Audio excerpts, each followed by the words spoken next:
지하철 타고 상결려 온 주제에 어디서 감히 먼저 파혼을 입에 올려?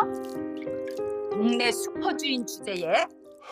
안녕하세요, 청취자 여러분. 수신상태 양호입니다. 오늘도 수신상태 양호합니다. 계시는 곳까지 잘 들리신다면 구독, 좋아요, 알림 설정으로 응답해주세요. 영상 제작에 큰 도움이 됩니다. 그럼 오늘의 이야기 본격적으로 시작하겠습니다. 여러분은 사람의 진짜 얼굴이 언제 드러난다고 생각하시나요? 돈이 많을 때일까요? 아니면 권력을 잡았을 때일까요? 틀렸습니다. 사람의 본성은 상대가 나보다 한참 약해 보일 때, 그때 비로소 숨길 수 없이 터져 나옵니다. 오늘 이야기는 그 지독한 인간의 본성에 관한 기록이자 진짜 어른의 품격이 무엇인지 보여주는 한 남자의 이야기입니다. 서울 성북동의 가장 깊은 곳. 이곳에는 담쟁이 덩굴이 고풍스럽게 휘감긴 오래된 단독주택 한 채가 있습니다.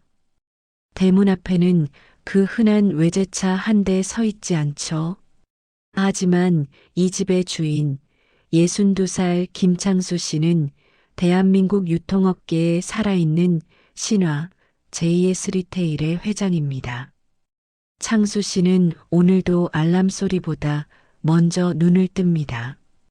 그는 가장 먼저 옷장 깊숙한 곳에서 빛바랜 네이비 정장 한 벌을 꺼냅니다. 10년도 더 된 옷이지만 소매 끝 하나 해진 곳 없이 정갈합니다. 그는 거울 앞에 서서 구식 넥타이를 정성껏 매지요. 명품 시계 대신 낡은 가죽 지갑 하나만 주머니에 챙깁니다. 그의 구두를 보시겠습니까? 동네 구두 수선방에서 밑창을 3번이나 갈아 신은 검은색 가죽 구두입니다. 억만장자의 발이라고는 믿기지 않을 만큼 투박하고 검소하죠. 창수 씨는 이 구두를 신을 때마다 30년 전 서울 변두리에서 라면 상자를 나르던 청년 김창수를 떠올립니다. 초심을 잃는 순간 인간은 괴물이 된다는 게 그의 철학이기 때문입니다. 창수 씨는 오늘도 수행기사가 대기하는 세단 대신 지하철 4호선에 몸을 싣습니다. 덜컹거리는 열차 안에서 그는 수많은 서민의 얼굴을 마주합니다. 무릎 위에 놓인 신문에는 제2의 스리테일 역대 최대 실적 경신이라는 기사가 대대적으로 실려 있죠. 하지만 옆자리에 앉은 청년도 졸고 있는 직장인도 그가 그 기사의 주인공이라는 사실을 눈치채지 못합니다. 그저 등 굽은 성실한 중년 남자로만 보일 뿐이죠. 창수 씨는 이 익명성을 사랑합니다. 계급장을 떼고 마주하는 세상이야말로 진짜니까요. 그가 도착한 곳은 성북동 골목 끝자락에 위치한 창순의 슈퍼입니다. 지금은 거대한 유통그룹이 되었지만 그는 자신의 뿌리인 이 작은 구멍가게를 결코 처분하지 않았습니다. 직접 빗자루를 들고 가게 앞을 쓰는 회장님. 사람들은 그를 그저 인심 좋은 창수 씨라고 부릅니다. 아빠, 또 여기서 청소하고 계세요? 비서실에서 알면 기절하겠다. 창수 씨의 유일한 약점이자 자랑인 딸 연우입니다. 연우는 아버지의 재산을 물려받기보다 스스로의 힘으로 카페를 차려보겠다며 발로 뛰는 독립적인 청춘이죠. 그런 딸이 오늘따라 유난히 상기된 얼굴로 창수의 손을 잡습니다. 아빠, 저 결혼하고 싶은 사람 생겼어요. 상철 씨라고. 정말 성실하고 착한 사람이에요. 창수의 빗자루질이 멈춥니다. 올 것이 왔다는 표정입니다. 그는 딸을 향해 인자하게 웃어 보이죠. 그래, 우리 연우가 선택한 사람이라면 아빠는 믿는다. 그런데 그 친구는 내가 누군지 아느냐? 연우가 고개를 젓습니다. 아뇨. 그냥 성북동에서 작은 슈퍼 하시는 인자한 아버님이라고만 했어요. 아빠 상견례 때도 그냥 지금처럼 가주시면 안 돼요? 아빠의 배경이 아니라 저라는 사람 자체를 봐주는 집안인지 확인하고 싶어요. 창수는 딸의 눈에서 진심을 읽었습니다. 배경을 가린 채 사람의 됨됨이를 보고 싶다는 딸의 마음. 그것은 창수가 평생을 지켜온 가치관과도 닮아 있었죠. 창수는 딸의 머리를 쓰다듬으며 고개를 끄덕입니다. 알겠다. 아빠가 세상에서 제일 평범하고 인자한 슈퍼 주인으로 나가마. 걱정 말거라. 하지만 창수는 알고 있었습니다. 세상에는 겉으로 보이는 모습만으로 사람을 재단하고 그 가치를 매기는 이들이 얼마나 많은지를요. 그는 딸의 행복을 빌면서도 한편으로는 가슴 한구석이 서늘해지는 것을 느낍니다. 뭐, 성북동 구석에서 구멍가게를 해? 상철아, 너 지금 제정신이니? 반면 예비사위 상철의 집안은 분위기가 전혀 다릅니다. 상철의 모친 박복자 씨는 화려한 루이비통 스카프를 두르고 강남의 한 아파트 거실에 앉아 있습니다. 그녀에게 결혼이란 사랑의 결실이 아니라 인생의 급을 올리는 비즈니스입니다. 엄마 연우 씨 정말 착해요. 그리고 아버님도 점잖으시다고 들었어요. 요즘 동네 슈퍼도 관리 잘하면 수익이 꽤 된대요. 수익은 무슨? 대형마트에 밀려서 하루 벌어 하루 먹고 살겠지. 너 우리 집안 체면 생각 안 하니? 내가 부동산 복부인 소리 들어가며 너 어떻게 키웠는데? 박복자는 벌써부터 상견례 자리가 불만족스럽습니다. 그녀는 이미 머릿속으로 예비 사돈의 차림새와 수준을 짐작하며 무시의 칼날을 갈고 있습니다. 그녀의 눈에는 성북동 슈퍼 주인이라는 타이틀이 그저 자기 인생의 오점처럼 느껴질 뿐이죠. 박복자는 결심합니다. 상견례 자리에서 기선을 제압하겠노라고, 상대가 감히 넘볼 수 없는 벽을 보여주겠노라고 말입니다. 그녀는 명품 가방을 쓰다듬으며 비릿한 미소를 짓습니다. 돈이 곧 인격이라 믿는 여자와 인격이 곧 돈보다 귀하다 믿는 남자의 충돌. 그 비극의 서막이 서서히 오르고 있었습니다. 창수 씨는 다시 그 낡은 정장을 입습니다. 거울 속에 비친 자신의 모습은 누가 봐도 평범한 소상공인입니다. 연우가 옆에서 아빠의 옷매무새를 다듬어주며 속삭입니다. 아빠 혹시라도 상철 씨 어머니가 무례하게 굴면 참지 마세요. 알았죠? 창수는 허허 웃으며 연우의 손을 꼭 잡습니다. 허허, 걱정 마라. 아빠는 괜찮다. 상대가 어떤 말을 하든 그건 그 사람의 그릇일 뿐이다. 나는 오늘 내 아빠로서 그 자리에 가는 거니까. 두 부녀는 집을 나섭니다. 대기 중인 고급 승용차 대신 두 사람은 나란히 지하철역으로 향합니다. 주말 오후의 지하철은 사람들로 북적입니다. 창수는 서 있는 딸을 위해 자리를 양보하고 자신은 기둥을 잡고 섭니다. 낡은 구두를 신은 창수의 발등 위로 오후의 햇살이 떨어집니다. 그는 평온해 보였지만 그의 눈빛만은 깊게 가라앉아 있었습니다. 앞으로 벌어질 폭풍을 예감하기라도 한 듯 말이죠. 이번 역은 압구정역입니다. 지하철 안내 소리가 들립니다. 창수 씨가 내린 곳은 화려함의 극치, 강남의 중심부였습니다. 낡은 정장의 회장님과 순수한 딸, 그리고 그들을 기다리는 오만한 졸부의 집안. 강남의 한복판, 발레 파킹을 기다리는 수입차들이 줄을 지어 서 있습니다. 이곳은 한 끼 식사값이 누군가의 며칠치 월급과 맞먹는다는 유명한 레스토랑이죠. 그 화려한 유리문 앞에 조금은 이질적인 두 사람이 서 있습니다. 낡았지만 단정한 네이비 정장을 입은 김창수 회장과 수수한 원피스를 입은 그의 딸 연우입니다. 창수 씨는 로비에 들어서자마자 느껴지는 시선들을 눈치챕니다. 직원의 눈빛에는 미묘한 당혹감이 서려 있죠. 예약 명단을 확인하는 직원의 손길이 유독 느립니다. 창수 씨는 개의치 않습니다. 그저 딸의 긴장한 손을 살며시 잡아줄 뿐입니다. 룸 안에는 이미 상철과 그의 어머니 박복자가 자리를 잡고 있습니다. 박복자는 테이블 위에 에르메스 가방을 보란 듯이 올려두고 화려한 보석이 박힌 시계를 수시로 확인합니다. 문이 열리고 창수와 연우가 들어서는 순간 박복자의 눈동자가 위아래로 빠르게 움직입니다. 마치 스캐너처럼 창수의 머리끝부터 발끝까지 훑어내리죠. 어머, 오시느라 고생하셨겠어요. 차가 많이 막히죠? 저희는 집 앞이라 금방 왔는데. 아, 저희는 오늘 지하철을 타고 와서 차 막히는 줄은 몰랐어요. 역에서 가까워서 금방 왔네요. 지하철.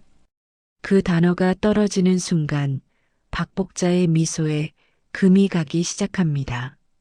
그녀는 상처를 슬쩍 쳐다봅니다. 진짜 그냥 구멍가게 주인이구나 하는 확신이 서린 눈빛이죠. 상철은 안절부절 못하며 물잔만 만지작거립니다. 지하철요? 어머, 건강하시네요. 요새는 공기도 안 좋고 사람도 많아서 웬만하면 차 없이는 못 다니겠던데. 사돈 어른은 평소에도 대중교통을 즐기시나 봐요? 네, 서울 시내는 지하철이 제일 빠르고 정확하더군요. 사람 구경하는 재미도 있고요. 창수의 목소리는 낮고 단단합니다. 하지만 박복자에게 그 태도는 가난한 자의 자격지심 없는 뻔뻔함으로 비칩니다. 식사가 시작되기도 전에 공기는 이미 차갑게 얼어붙었습니다. 박복자는 작정이라도 한 듯 화제를 전환합니다. 본인이 가장 자신 있어 하는 돈 이야기로 말이죠. 우리 상철이가 이번에 대리로 승진하면서 연봉이 꽤 올랐어요. 보너스까지 합치면 이제 대기업 과장급은 된다더군요. 제가 강남에 아파트 한 채는 이미 해두었으니 애들 사는데 지장은 없을 거예요. 상철 군이 유능한가 봅니다. 든든하시겠어요. 사돈 어른은 성북동 쪽에서 유통업을 하신다고요? 아, 말이 좋아. 유통업이지. 사실 동네 슈퍼라고 상철이한테 들었어요. 요즘은 대형마트랑 편의점 때문에 구멍가게들 다 죽어나간다는데 입에 풀칠은 하고 사시는지 걱정이 돼서요. 어머니, 아빠 가게는 오랜 단골들이 많아서. 연우 씨, 내가 걱정돼서 하는 소리예요. 결혼은 현실이거든. 한쪽이 너무 기울면 나중에 우리 아들이 고생해요.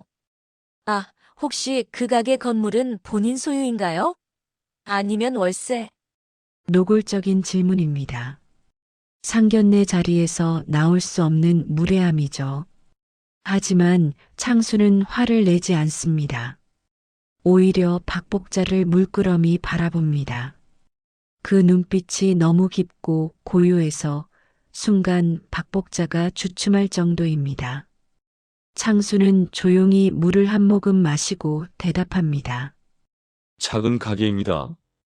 욕심 부리지 않고 그저 정직하게 일해온 터전이죠. 월세든 자가든 제 자식 밥 안 굶기고 바르게 키울 정도는 됩니다. 바르게 키우는 거랑 풍족하게 키우는 건 다르죠.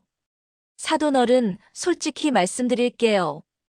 저는 이 결혼 탐탁지 않아요. 우리 상철이 어디 내놔도 안 빠지는 애예요. 적어도 사돈 댁에서 그에 걸맞은 성의는 보여주셔야 하는 거 아닌가요? 박복자가 가방에서 서류 봉투 하나를 꺼내 테이블 위로 밀어놓습니다. 예단과 혼수 목록입니다. 연우가 조심스럽게 봉투 안을 확인합니다. 그 안에는 명품 가방 브랜드명부터 시계 모델명, 심지어 강남의 특정 백화점 VIP 등급을 유지하기 위한 결제 금액까지 상세히 적혀 있습니다. 어머니, 이건 너무. 저희 아빠가 어떻게 이 정도를. 못할 건 뭐 있어요? 슈퍼 몇 년 더 열심히 하시면 되지. 아, 시계도 안 차고 다니시는 거 보니까 형편이 많이 어려우신가 본데 이건 우리 집안 체면 문제예요. 사돈어른 성북동 집 팔아서라도 맞춰오세요. 그 동네도 요새 땅값 좀 올랐다면서요? 창수의 시선이 테이블 위에 놓인 예단 리스트에 머뭅니다. 그리고 고개를 들어 상철을 봅니다. 아들 상철은 어머니의 만행을 지켜보며 고개를 숙이고만 있습니다. 아니, 오히려 어머니의 말이 맞다는 듯 묵인하고 있죠. 연우는 상철의 소매를 붙잡으며 도움을 청하는 눈빛을 보내지만 상철은 연우의 손을 살며시 뿌리칩니다. 연우야, 우리 엄마가 틀린 말 한 거 아니잖아.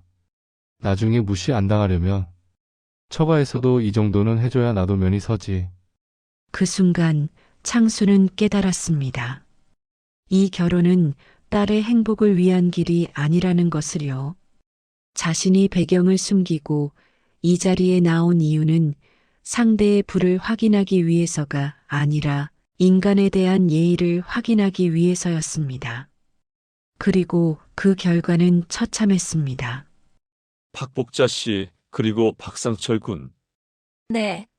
갑자기 이름을 부르시고 두 분의 가치관은 잘 알았습니다.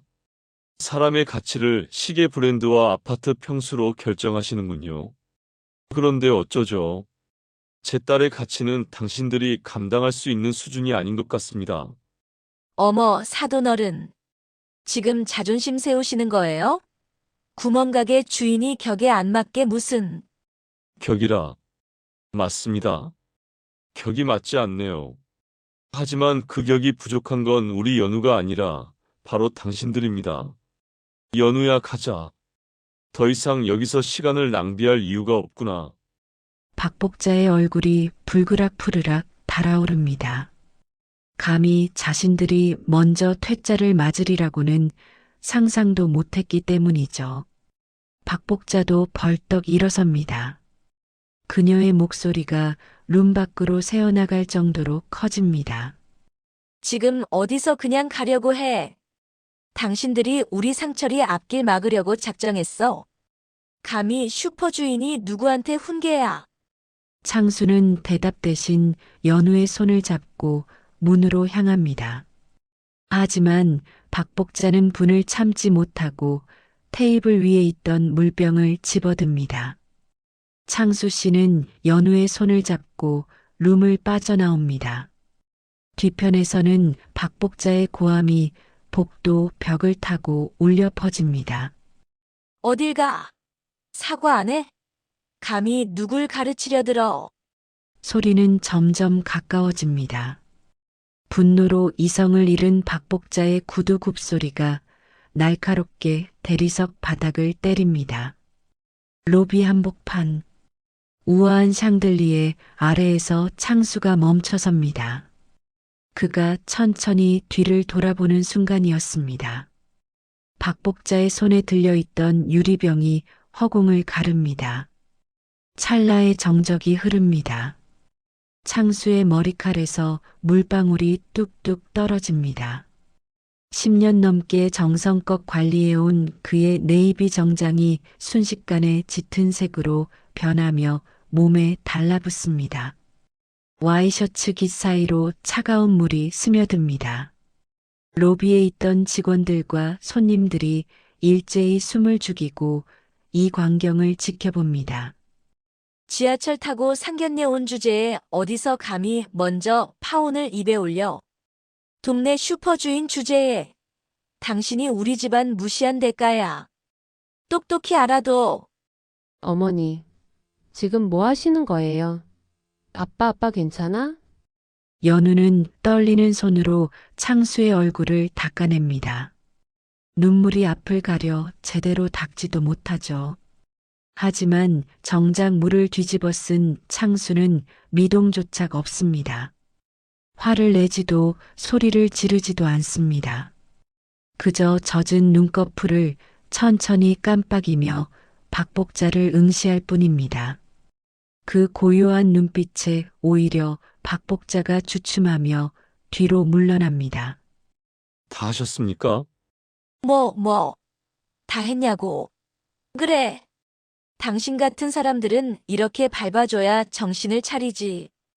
어디 가서 우리 아들 만난 걸 영광으로 알 것이지. 엄마, 제발 그만 좀 하세요. 사람들 다 보잖아요. 상철의 말은 어머니의 만행에 대한 분노가 아니었습니다. 그저 주변의 시선이 부끄러워 피하고 싶은 비겁함이었죠. 창수는 그 모습을 보며 마지막 남은 미련마저 깨끗이 씻겨 내려가는 것을 느낍니다. 창수는 지배인이 건네는 손수건을 거절하고 자신의 손으로 얼굴의 물기를 훑어냅니다. 박복자 씨, 당신은 오늘 물을 뿌린 게 아니라 당신 집안의 마지막 기회를 버린 겁니다. 기회. 웃기지 마세요. 당신 같은 사람한테 받을 기회 따위 필요 없으니까. 당장 내 눈앞에서 사라져. 창수는 젖은 옷차림 그대로 카운터에 섭니다. 직원은 손을 벌벌 떨며 결제를 돕습니다. 몇십만 원이 넘는 식사비를 창수는 담담히 결제합니다. 그리고 지배인에게 조용히 한마디를 남깁니다. 로비가 지저분해졌군요. 청소비까지 포함해서 결제했습니다. 번거롭게 해드려 미안합니다. 지배인은 허리를 90도로 숙입니다. 돈의 액수 때문이 아닙니다. 물벼락을 맞고도 타인에게 미안함을 전하는 이 남자의 범상치 않은 기운에 압도당한 것이죠. 창수는 연우의 손을 잡고 레스토랑 문을 나섭니다. 자동문이 열리고 차가운 가을바람이 젖은 몸을 때리지만 창수의 등은 그 어느 때보다 꼿꼿합니다. 아빠. 정말 미안해요. 내가 아빠를 이런 곳에 모셔오는 게 아니었는데. 그 사람들이 아빠한테 어떻게 감히. 울지 마라, 연우야. 아빠는 정말 괜찮다. 오히려 다행이지 않니? 내가 평생을 함께할 사람의 진짜 민낯을 오늘이라도 확인했으니 말이다. 이 물세례는 우리가 치러야 할 수 없는 치고는 아주 싼 편이란다. 창수는 떨고 있는 딸을 품에 안아줍니다. 그의 정장은 젖어 있었지만 그 품은 세상에서 가장 따뜻했습니다. 창수는 택시를 잡으려다 멈춥니다. 그리고 다시 지하철역으로 향합니다. 젖은 정장을 입고 지하철에 오른 그를 향해 사람들의 수군거림이 들려옵니다. 저 사람 술 취했나 봐. 옷고락선이 좀 봐. 창수는 그 시선들조차 묵묵히 받아냅니다. 그는 지금 이 굴욕을 온몸으로 기억하려 합니다. 자신이 일구어온 세상이 누군가에게는 이렇게 쉽게 짓밟힐 수 있다는 사실을, 그리고 그 오만함이 세상의 질서를 어떻게 어지럽히고 있는지를 말이죠. 창수는 집에 돌아와 샤워를 마쳤습니다. 그는 젖은 정장을 세탁소에 맡기는 대신 서재 책상 위에 펼쳐놓습니다. 그리고 비서실장에게 전화를 겁니다. 밤 11시가 넘은 시각, 비서실장의 목소리는 긴장으로 가득합니다. 네, 회장님, 이 시간에 어쩐 일이십니까? 김 실장, JS 리테일 협력사 리스트 좀 가져오게. 특히 강남 지역 부동산 중개법인과 마케팅 대행사 위주로. 알겠습니다. 바로 준비하겠습니다. 혹시 무슨 일이 있으셨습니까? 사람을 하나 봤는데 우리와 함께 가기에는 결격 사유가 너무 많더군. 기업 윤리라는 건 거창한 게 아니야. 상대를 대하는 예의가 곧 그 기업의 얼굴이지. 그 얼굴이 엉망인 곳들은 정리해야겠어. 창수의 눈빛이 어둠 속에서 번뜩입니다. 그는 복수를 하려는 게 아닙니다. 오만한 자들이 휘두르는 폭력이 어떤 결과를 초래하는지 세상의 이치를 바로잡으려는 것뿐이죠. 그는 책상 위에 놓인 예단 리스트를 찢어 쓰레기통에 던집니다. 그 시각 박 복자는 승리감에 도취해 와인을 마시고 있습니다. 상철은 연우에게 수십 통의 문자를 보내지만 답장은 없습니다. 박 복자는 상철에게 말합니다. 걱정 마라. 그런 집안이랑 엮여봤자 피곤해. 엄마가 더 좋은 자리 알아봐 줄게. 그녀는 알지 못합니다. 자신들이 오늘 건드린 사람이 잠자는 사자의 코털이 아니라 자신들의 세상을 지탱하던 거대한 기둥이었다는 사실을요. 창수는 평소와 달리 수행기사가 운전하는 검은색 세단을 타고 본사 정문 앞에 내립니다.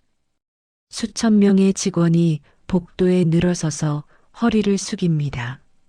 창수는 평소에 인자한 웃음을 지우고 날카롭게 날이 선 모습으로 집무실에 들어섭니다.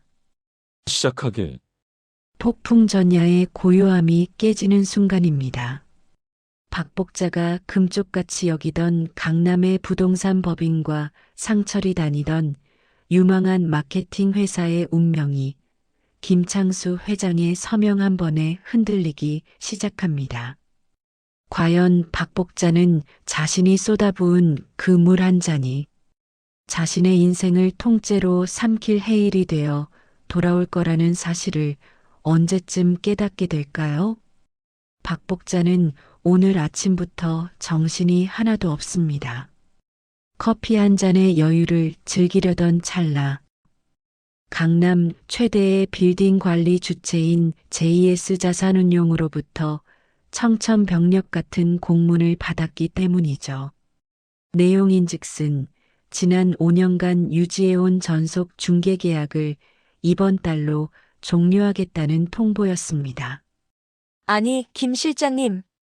이게 무슨 자다가 봉창 두드리는 소리예요? 우리가 그동안 JS 쪽 물건 얼마나 깔끔하게 처리했는데. 계약 해지라니요. 상부 지시라고요? 그 상부가 대체 누군데요? 박 복자의 손이 파르르 떨립니다. 매출의 70%가 JS 계열사에서 나오는데 이게 끊기면 파산이나 다름없습니다. 그때 아들 상철에게서도 전화가 걸려옵니다. 수학이 넘어 상철의 목소리는 이미 울먹이고 있습니다. 엄마, 나 지금 회사에서 대기 발령 받았어. 인사팀에서 부르더니 우리 집안이랑 관련된 기업 윤리 위반 제보가 들어왔대. 상견례 날 레스토랑에서 있었던 일 누가 동영상으로 찍어서 회사에 보냈나 봐. 대표님이 당장 짐 싸라는데 어떡해? 박 복자는 심장이 멎는 듯한 기분을 느낍니다. 갑자기 머릿속을 스쳐 지나가는 한 장면이 있습니다. 물벼락을 맞고도 흔들림 없던 그 노인의 눈빛. 당신은 오늘 인생에서 가장 큰 실수를 했다던 그 낮은 목소리. 설마 하는 마음에 박 복자는 떨리는 손으로 인터넷 검색창에 JS 리테일 회장을 검색합니다. 모니터 화면에 한 중년 남자의 사진이 뜹니다. 비록 맞춤 정장에 안경을 쓴 모습이지만 분명합니다. 상견례 날 낡은 구두를 신고 나타나 물벼락을 맞았던 그 노인, 김창수였습니다. 박 복자의 입에서 비명 같은 신음이 새어나옵니다. 말도 안 돼. 그거지가. 그 슈퍼 주인이. 어떻게? 창수는 평소와 다름없이 업무에 집중하고 있습니다. 하지만 집무실 문 밖은 그야말로 문전성시입니다. 박 복자와 상철이 비서실 앞에 찾아와 무릎이라도 꿇겠다며 소란을 피우고 있기 때문이죠. 김 비서가 조심스럽게 안으로 들어와 보고합니다. 회장님, 예비 사돈이었던 박 씨 부인이 밖에서 1시간째 대기 중입니다. 죽을 죄를 지었다며 한 번만 뵙게 해달라고 애걸복걸하는데요. 돌려보내게. 내가 만날 사람은 기업의 대표이지 무례한 장사꾼이 아니라고 전하게. 하지만 로비에서 소란을 피울 기세입니다. 경비팀을 부를까요? 김 실장, 내가 박복자 씨를 만날 이유가 뭔가? 사과를 받기 위해서? 아니면 다시 계약을 맺기 위해서? 둘 다 아니지. 그녀는 나에게 사과하는 게 아니라 내 지갑과 권력에 사과하고 있는 거야. 그런 사과는 받을 가치가 없네. 창수의 말에는 서리빨 같은 단호함이 서려 있습니다. 그는 복수의 쾌감에 젖어 있는 것이 아닙니다. 예의 없는 이들이 성공하는 사회, 돈이면 다 된다고 믿는 오만함이 통하는 세상을 더 이상 두고 볼 수 없었을 뿐이죠. 회장님, 제가 잘못했습니다. 제가 눈이 멀었습니다. 제발 한 번만 살려주세요. 박복자의 처절한 비명이 복도에 울려 퍼지지만 창수는 창밖의 하늘을 담담히 바라봅니다. 그는 문득 딸 연우를 떠올립니다.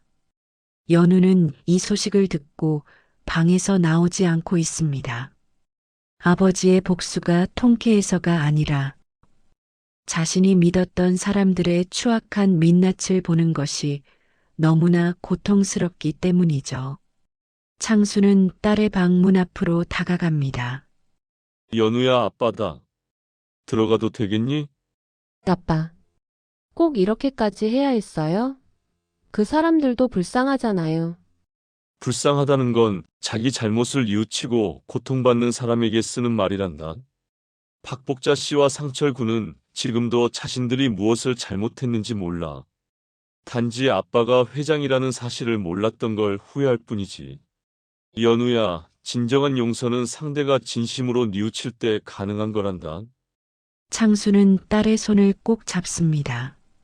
아버지는 딸에게 세상의 매운맛을 보여주고 싶지 않았지만 때로는 쓴 약이 몸을 살리는 법임을 압니다. 연우는 아빠의 품에 안겨 참았던 눈물을 터뜨립니다. 배신당한 사랑에 대한 슬픔과 인간에 대한 실망이 섞인 뜨거운 눈물입니다. 박복자는 텅 빈 사무실 한가운데 멍하니 앉아 있습니다. 그 화려했던 명품 가방과 보석들은 빚잔치를 하느라 이미 팔려나갔습니다. 아들 상철은 퇴직금 한 푼 못 받고 쫓겨나 매일 술로 밤을 지새웁니다. 박복자는 테이블 위에 남겨진 낡은 종이 한 장을 발견합니다.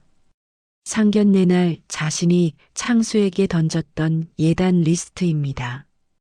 그녀가 그토록 중요하게 여겼던 급과 격은 한순간에 신기루처럼 사라졌습니다. 자신이 뿌린 물 한 잔이 자신의 인생을 통째로 쓸어버릴 홍수가 될 줄은 꿈에도 몰랐겠죠. 이제 그녀에게 남은 것은 비어버린 통장 잔고와 평생 씻을 수 없는 수치심뿐입니다. 다시 성북동의 아침입니다. 창수는 여느 때처럼 지하철을 타고 출근해 가게 앞을 씁니다. 그의 구두는 여전히 낡았고 정장은 소박합니다. 하지만 그를 지나치는 동네 주민들은 인사를 건넵니다. 창수 씨, 오늘 날씨 좋네. 창수는 환하게 웃으며 대답하죠. 네, 참 좋습니다. 진정한 권위는 남을 누를 때 나오는 것이 아니라 자신을 낮출 때 완성됩니다. 창수는 오늘 하루도 평범한 일상 속에서 가장 위대한 품격을 지켜내고 있습니다. 폭풍은 지나갔고 이제 대지는 더욱 단단하게 굳어질 준비를 합니다. 어느덧 1년이라는 시간이 흘렀습니다. 화려했던 강남의 상견례 자리는 이제 먼지 쌓인 기억 저편으로 사라졌죠. 여기 아침 햇살이 잘 드는 작은 카페 하나가 있습니다. 간판에는 연우의 5분이라는 단정한 글자가 적혀 있네요. 카페의 주인은 다름 아닌 김창수 회장의 딸 연우입니다. 연우는 지난 1년 동안 아버지의 도움을 단 일절 받지 않았습니다. 대신 새벽 시장을 돌며 재료를 고르고 직접 반죽을 치대며 손마디가 굵어졌죠. 그녀의 얼굴에는 예전의 여린 모습 대신 자신의 삶을 스스로 개척하는 경영인의 단단함이 서려 있습니다. 점심시간이 지날 무렵 누군가 카페 문을 열고 들어옵니다. 목이 늘어난 티셔츠에 편의점 유니폼을 입은 남자. 박상철입니다. 그는 근처 편의점에서 교대 근무를 하러 가던 길인 듯합니다. 두 사람의 시선이 공중에서 마주칩니다. 1초, 아니 2초 정도의 짧은 정적이 흐릅니다. 아이스 아메리카노 한 잔 주세요. 네, 잠시만 기다려 주세요. 4,500원입니다. 연우의 목소리에는 분노도 비웃음도 없습니다. 그저 처음 보는 손님을 대하는 정중함만이 있을 뿐이죠. 상철은 카드를 내밀며 손을 미세하게 떱니다. 연우는 그 카드를 받아 결제하고 정성껏 내린 커피를 내어줍니다. 상철은 고맙다는 말도 못한 채 도망치듯 카페를 나갑니다. 연우는 이제 압니다. 복수는 상대의 불행을 구경하는 것이 아니라 내가 그 사람보다 훨씬 더 멋진 사람이 되어 더 이상 그 존재가 내 삶에 아무런 영향을 주지 못하게 만드는 것이므려. 상철의 뒷모습은 작고 초라했지만 연우의 마음은 그 어느 때보다 가볍고 평온합니다. 같은 시각 창수 씨는 여전히 성북동 골목을 지키고 있습니다. 회장직은 전문 경영인에게 상당 부분 넘기고 그는 이제 일주일에 사흘만 회사로 출근합니다. 나머지 시간은 이 낡은 슈퍼마켓 평상에 앉아 동네 사람들의 고민 상담사 노릇을 하죠. 연우야, 오늘 그 친구가 왔다 갔다며? 네, 그냥 손님이었어요. 아빠 신기하죠? 예전엔 그렇게 미웠는데 막상 보니까 아무렇지도 않더라고요. 그냥 저 사람이 한때 내가 알던 그 사람이었나 싶기도 하고. 잘했다. 미움도 에너지가 필요한 법이지. 이제 그 에너지를 내 꿈과 내 빵을 사랑해주는 사람들에게 쓰거라. 비워야 채워지는 게 인생 아니겠니? 창수는 딸의 성장이 대견합니다. 1년 전 그 차가운 물벼락은 창수에게는 굴욕이었지만 딸에게는 인생의 진짜 걸음이 되었습니다. 창수는 주머니에서 낡은 수첩 하나를 꺼냅니다. 그 안에는 창수가 평생을 지켜온 유통업의 철학과 사람을 대하는 태도에 대한 짧은 글귀들이 적혀 있습니다. 사람의 품격은 그가 가진 부의 높이가 아니라 그가 고개를 숙이는 각도에서 결정된다. 창수는 이 수첩을 연우에게 건넵니다. 이것이 그가 딸에게 물려줄 수 있는 가장 거대한 유산이자 제2의 리테일의 진짜 영업 비밀이기 때문입니다. 연우는 수첩을 가슴에 꼭 안습니다. 수억 원의 현금보다 더 묵직한 가르침이 가슴으로 스며듭니다. 창수는 오늘 다시 회장의 모습으로 단상에 섰습니다. 하지만 그의 발밑에는 여전히 1년 전 그 상견례 날 신었던 밑창을 수선한 낡은 구두가 신겨 있습니다. 그는 화려한 축사 대신 마이크를 잡고 나직이 입을 뗍니다. 임직원 여러분, 우리 회사의 주인은 저도 주주들도 아닙니다. 매일 아침 우리 매장의 문을 열고 들어오는 저 건너편의 이웃들입니다. 그분들이 낡은 옷을 입었든 지하철을 타고 왔든 우리는 그들의 삶을 존경해야 합니다. 상대를 무시하는 순간 기업의 생명은 끝나는 것입니다. 박수 소리가 강당을 가득 채울 때 창수는 관중석 맨 뒤에서 조용히 미소 짓는 연우를 발견합니다. 두 사람은 눈빛으로 긴 대화를 나눕니다. 아빠 고마워요. 연우야, 사랑한다. 말하지 않아도 전해지는 따뜻한 온기가 행사장 전체를 감쌉니다. 어둠이 내린 성북동 골목. 가로등 불빛이 창수의 그림자를 길게 늘어뜨립니다. 그는 여전히 가죽 지갑 하나만 챙긴 채 평범한 가장의 모습으로 퇴근합니다. 골목 어귀에서 폐지를 줍는 할머니를 보자 창수는 자연스럽게 다가가 수레를 함께 밉니다. 할머니는 그가 누군지도 모른 채 고마워, 아저씨. 라며 이를 드러내고 웃습니다. 할머니, 조심히 들어가세요. 내일 슈퍼에 들르시면 따뜻한 두유 한 병 드릴게요. 여러분, 진짜 어른의 품격은 멀리 있지 않습니다. 나보다 낮은 곳에 있는 사람을 향해 기꺼이 허리를 굽히는 마음. 억울한 일을 당해도 내 안의 빛을 잃지 않는 단단함. 그리고 내게 잘못한 일을 측은히 여길 줄 아는 넓은 가슴. 그것이 바로 우리가 이 험한 세상을 살아가는 진짜 힘이 아닐까요? 비록 낡은 정장을 입고 지하철을 탈지라도 그의 영혼만은 황금보다 찬란하게 빛나고 있었습니다. 오늘 여러분의 향기는 어떤 색깔인가요?